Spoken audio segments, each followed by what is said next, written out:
Olha, você não está assistindo o Globo Rural, sou eu mesmo, Ricardo Molina, domingo de manhã, nesse cenário diferentão aqui, para te falar sobre agronegócios, tá? E por quê? Primeiro um parênteses, Globo Rural é um programa que eu assistia muito. Ainda existe hoje? Acho que sim, né? Eu não tenho certeza. Comenta aí se ainda tem Globo Rural, mas eu adorava, sou apaixonado por fazenda, por campo. E aqui nos Estados Unidos, né, eu vendo até algumas fazendas. E faz 2, 3 semanas eu mostrei a história do Alexandre, que é um pecuarista brasileiro, comprou uma fazendinha aqui de 400 acres para procriar bezerros, né? E esse vídeo viralizou, são mais de 500 mil views, mais de 1000 perguntas, pedidos de emprego, pedido de esclarecimento. E eu quis então fazer um novo vídeo, uma nova live para responder todas essas perguntas, principalmente para produtores, investidores, né, brasileiros que querem comprar propriedades aqui, profissionais que viram uma oportunidade de vir trabalhar para os Estados Unidos e na verdade é um bom momento porque está faltando mão de obra aqui, vou falar um pouquinho disso. Vou responder se estrangeiro pode comprar terra nos Estados Unidos, se é a mesma regra para todos os estados. E vou te dar números impressionantes do agronegócio brasileiro e americano. Vai esclarecer muita gente sobre isso. Vamos começar? Como você já pode imaginar, agronegócio é um setor muito importante da economia dos dois países. Nos Estados Unidos é responsável por 1,8 trilhão de dólares. 4 vezes mais que no Brasil, que hoje é de aproximadamente 420 bilhões de dólares. Mas como a economia dos Estados Unidos é muito baseada em indústria e serviços, o PIB agropecuário aqui representa só 0,7% do PIB. Já no Brasil, o agronegócios é muito mais relevante, chega a ser responsável por 25% do PIB brasileiro. Bom, e por que esse assunto é relevante para o mundo inteiro? Porque a população mundial não para de crescer. Recentemente, nós atingimos o número de 8 bilhões de pessoas no mundo. E nós temos apenas 2 bilhões de hectares para produzir alimentos. É 1 hectare para cada 4 habitantes. E a população tende a crescer mais do que a área agricultável.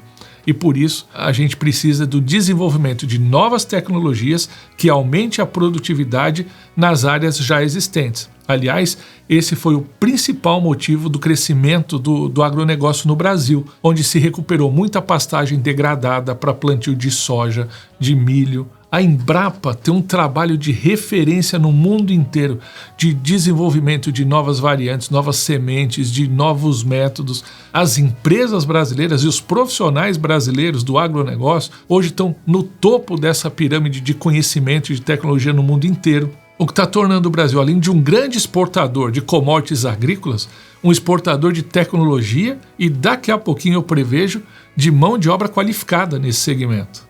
Os Estados Unidos hoje já possuem 170 milhões de hectares agricultáveis, perdendo por pouquinho para a Índia, que é o maior país em território agricultável do mundo, com 180 milhões. E o Brasil está na 5ª posição, atrás da China e da Rússia, com apenas 64 milhões de hectares agricultáveis. Por quê? Se você olhar o mapa do Brasil, de cara você vê que se tirar a Amazônia legal, Pará, Acre, quase metade do território é uma reserva ambiental.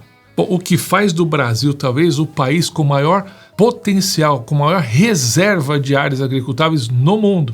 Tem uma grande discussão se isso vai ser usado ou não, né? Mas não é o assunto desse vídeo. E como que o Brasil produz tanto alimento numa área que é 1/3 da área dos Estados Unidos? É porque foi obrigado a desenvolver novas tecnologias e conhecimento para lidar com questões principalmente de solo e de clima.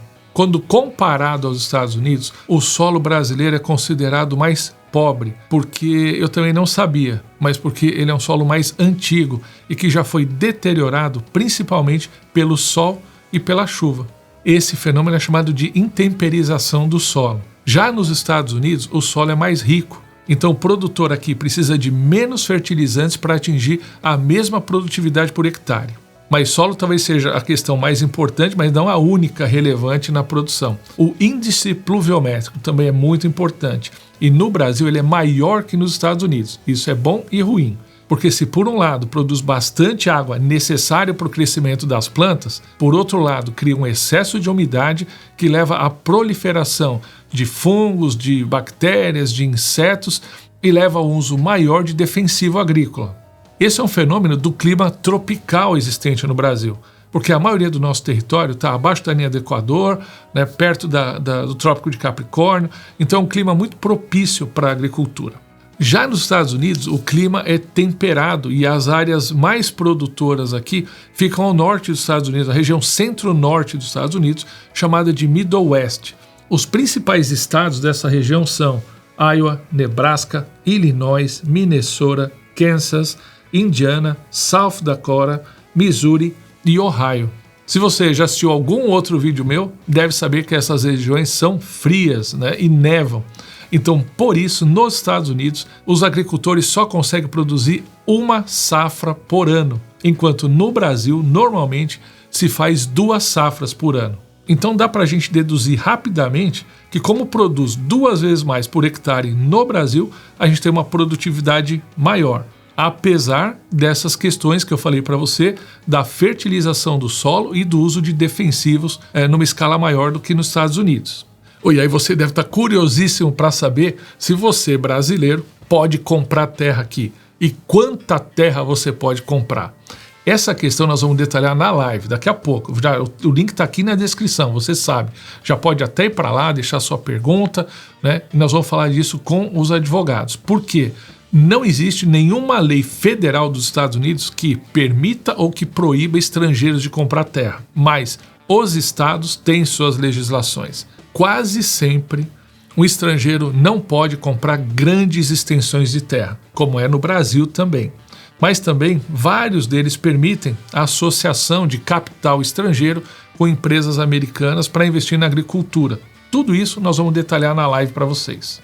O caso do Alexandre, que eu mostrei no vídeo de 2, 3 semanas atrás, é muito simples. É uma fazenda de 400 acres, o que dá aí aproximadamente 160, 170 hectares de gado na Flórida. Não teve nenhum impedimento. Ele pode comprar. Eu já negociei também uma outra fazenda de 1.400 acres, que daí 500 e poucos hectares aqui na Flórida, também não teve problema. Mas essas são consideradas propriedades pequenas. Esse meu cliente, o Alexandre, da fazenda, ele não só comprou a fazenda, ele também aplicou para um visto EB2NW, que na prática é um green card para implantar um negócio aqui na fazenda, que é a procriação de bezerros. E o principal argumento dele é uma pesquisa recente do USDA, que é o Departamento do Ministério da Agricultura dos Estados Unidos, mostrando que está caindo a produção de carne nos Estados Unidos. Só o ano passado caiu 14%. Esse ano deve cair mais. E o principal motivo é a falta de bezerros no mercado. Dessa forma, o projeto dele se torna um projeto de interesse nacional nos Estados Unidos. Fazer melhoramento genético, procriar mais bezerros para engorda, para não afetar a segurança alimentar dos Estados Unidos. É claro que os Estados Unidos vai ter uma gordura enorme para queimar, e aí me perdoe o trocadilho, né? Porque produz muito gado. Você sabe que os Estados Unidos sozinho tem 30 milhões de cabeça de gado, enquanto o Brasil tem aproximadamente 60 milhões, o dobro. Mas com metade do rebanho, os Estados Unidos produz a mesma quantidade de carne que o Brasil, por conta também de tecnologias de engorda, de crescimento do gado. Olha, e eu confesso a vocês que eu não conhecia esses números antes de vender a fazenda para o Alexandre, mas pela quantidade de gente que me ligou para trabalhar nos Estados Unidos, para perguntar mais informações sobre isso, eu fui fazer essa pesquisa desses números que hoje eu estou revelando para vocês. E hoje eu afirmo para vocês com segurança, os Estados Unidos pode ser uma nova fronteira agrícola, né, para os brasileiros, sejam eles profissionais que querem só trabalhar aqui, ou seja, para agricultores. Mesmo que não sejam assim os grandes latifundiários do Brasil, mas para pequenos e médios produtores, eu tenho hoje muita convicção disso. E além de gado, o que mais os Estados Unidos produz? Milho. Os Estados Unidos é o maior produtor mundial de milho, são 23 milhões de hectares plantados. E essa produção vai principalmente para alimentação animal, alimentação humana e geração de combustível, álcool. Aqui o álcool se produz muito mais a partir do milho, apesar de ter álcool também de cana e de beterraba. O Brasil também produz bastante milho, mas o Brasil se destaca mesmo na soja. O Brasil é o maior produtor de soja do mundo. 42% da soja do mundo inteiro é produzida no Brasil. São 45 milhões de hectares de soja plantadas no Brasil. Só o Mato Grosso tem 10 milhões. E o restante está numa região chamada Matopiba, que é Maranhão, Tocantins, Piauí e Bahia. Tem soja também no Sudeste, mas o Sul é mesmo forte em produção de aves, né? O Paraná, maior produtor de aves do Brasil. E o Brasil, maior produtor de aves do mundo. Tem soja também nos Estados Unidos? Tem 40 milhões de hectares plantados de soja aqui. Olha, e quanto custa a terra nos Estados Unidos? É como no Brasil, depende da região, depende das benfeitorias, do clima, da qualidade do solo. Aqui na Flórida e na maioria das regiões assim de lavoura já estabelecidas, olha, pode considerar aí na média 10 mil dólares por hectare, o que dá na média aí $1 por metro quadrado. E é como eu sei, você vai me perguntar, se eu comprar uma fazenda aí, eu posso ter um visto, posso ter um green card? E a resposta é sim, né, com restrições. Que tipo de terra? Se você comprar uma terra para reserva, não for produzir nada nessa terra, não pode. Já se você comprar uma fazenda produtiva, com benfeitorias, gerar 10 empregos nessa fazenda e transformar ela num negócio, você pode até aplicar para um visto que é um visto EB5. Como a fazenda está numa área rural, com 800 mil dólares você consegue um green card.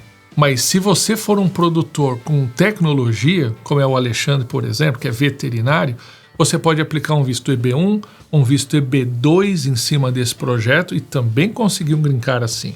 Mas se você não é um fazendeiro, não é um investidor, não é um dono de terras e quer vir trabalhar nos Estados Unidos, tem vários caminhos. Já alguns com green card, com EB2NW, agrônomo, biólogo, zootecnista, olha, todo mundo hoje que trabalha com desenvolvimento tecnológico para a agricultura pode ter um visto desse para imigrante qualificado. E eu me surpreendi, né, com a quantidade de bons profissionais no Brasil que podem usufruir desses vistos para vir para os Estados Unidos. Mas se você também não é qualificado, mas você quer simplesmente trabalhar na lavoura, também existem vistos temporários. Tem até vistos definitivos, como os EB3 Unskilled, mas a maioria desses vistos são vistos temporários, como H2A, por exemplo. Pessoas que vêm para fazer colheita, para cuidar de gado, para cuidar de cavalo. Tem muitas possibilidades também.